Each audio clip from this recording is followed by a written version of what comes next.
शिव महापुराण विद्येश्वर संहिता का अध्याय 23 और 24 आरंभ। शिव नाम जप तथा भस्म धारण की महिमा, त्रिपुंड के देवता और स्थान आदि का प्रतिपादन। ऋषि बोले, महाभाग व्यास शिष्ट सूत जी, आपको नमस्कार है। अब आप उस परम उत्तम भस्म महात्म्य का ही वर्णन कीजिए। भस्म महात्म्य, रुद्राक्ष महात्म्य तथा उत्तम नाम महात्म्य, इन तीनों का परम प्रसन्नता पूर्वक प्रतिपादन कीजिए और हमारे हृदय को आनंद कीजिए।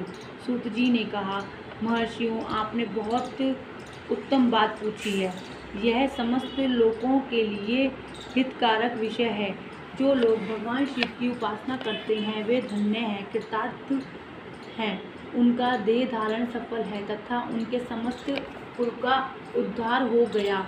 जिनके मुख में भगवान शिव का नाम है, जो अपने मुख से सदाशिव और शिव इत्यादि नामों का उच्चारण करते रहते हैं, पाप उनका उसी तरह स्पर्श नहीं करते जैसे खदीर वृक्ष के अंगार को छूने का साहस कोई भी प्राणी नहीं कर सकता। हे श्री शिव, आपको नमस्कार है।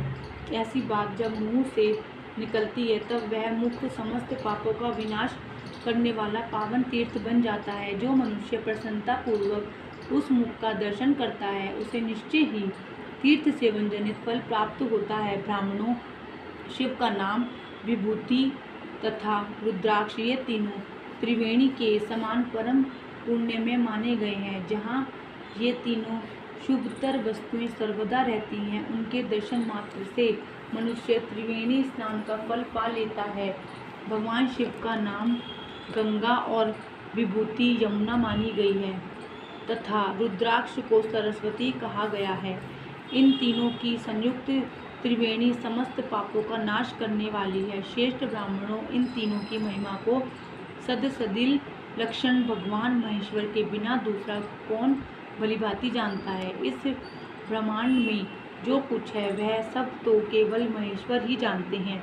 विप्रगण, मैं अपनी श्रद्धा भक्ति के अनुसार संक्षेप से भगवान नामों की महिमा का कुछ वर्णन करता हूँ।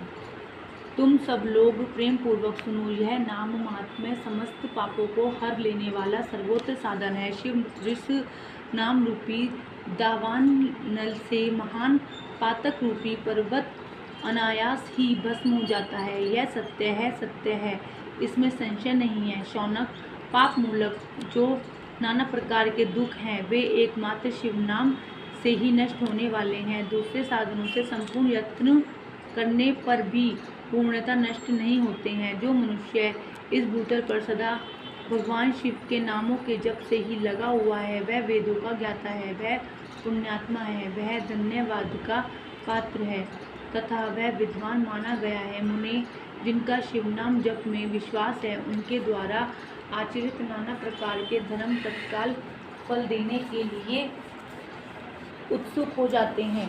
महर्षि, भगवान शिव के नाम से जितने पाप नष्ट होते हैं, उतने पाप मनुष्य इस भूतल पर कर नहीं सकते। जो शिव नाम रूपी नौका पर आरूढ़ हो संसार रूपी समुद्र को पार करते हैं, उनके जन्म मरण रूप संसार के मूलभूत वे सारे पाप निश्चय ही नष्ट हो जाते हैं। महामुनि, संसार के मलभूत पातक रूपी पादपों का शिव नाम रूपी कुठार से निश्चय ही नाश हो जाता है। जो पाप रूपी दावान नल से पीड़ित है, उन्हें शिव नाम रूपी अमृत का पान करना चाहिए। पापों के दावानल से दग्ध होने वाले लोगों को उस शिव नामामृत के बिना शांति नहीं मिल सकती। जो शिव नाम रूपी सुधा की वृष्टि जनित धारा से गोते लगा रही हैं, वे संसार रूपी दावानल के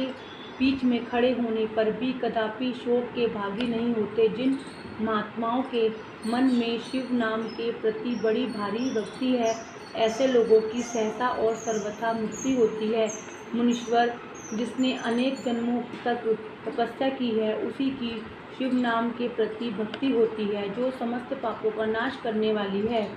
जिसके मन में भगवान शिव के नाम के प्रति कभी खंडित न होने वाली असाधारण भक्ति प्रकट हुई है, उसी के लिए मोक्ष सुलभ है। यह मेरा मत है। जो अनेक पाप करके भी भगवान शिव के नाम जप से आदरपूर्वक लग गया है, वह समस्त पापों से मुक्त हो जाता है, इसमें संशय नहीं है। जैसे वन में दावानल से दग्धित हुए वृक्ष भस्म हो जाते हैं, उसी प्रकार शिव नाम रूपी दावानल से दग्ध होकर उस समय तक के सारे पाप भस्म हो जाते हैं। शौनक, जिसके अंत नित्य भस्म लगाने से पवित्र हो जाते हैं तथा जो शिव नाम जप का आदर करने लगा है, वह घोर संसार सागर को भी पार कर ही लेता है। संपूर्ण वेदों का अवलोकन करके पूर्ववर्ती महर्षियों ने यही निश्चित किया कि भगवान शिव के नाम का जप संसार सागर को पार करने के लिए सर्वोत्तम उपाय है।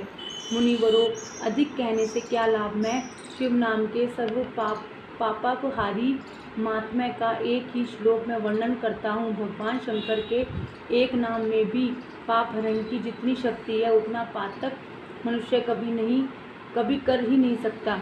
मुने, पूर्व काल में महापापी राजा इंद्रद्युम्न ने शिव नाम के प्रभाव से ही उत्तम सद्गति प्राप्त की थी। इसी तरह कोई ब्राह्मणी युवती भी जो बहुत पाप कर चुकी थी, शिव नाम के प्रभाव से ही उत्तम गति को प्राप्त हुई। द्विजवरों, इस प्रकार मैंने तुमसे भगवान नाम के उत्तम महात्म्य का वर्णन किया है। अब तुम भस्म का महात्म्य सुनो, जो समस्त पावन वस्तुओं को भी पावन करने वाला है।